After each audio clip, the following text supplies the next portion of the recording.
zalım padşah, nədir bu zülmün sonu? Qan içməkdən qızarmış sənin vicdanın tonu.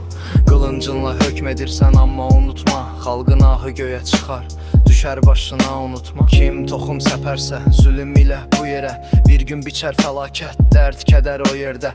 Ədalət gərəkdir, yoxsa viran olar taxtın. Zülüm oduna yanar sənin də bəxtin. Ey zalım, niyə verirsən bu qədər zülüm? Düşünmürsənmi ki biraz da məndə gülüm? Olanlar məndən elədik biz zülüm.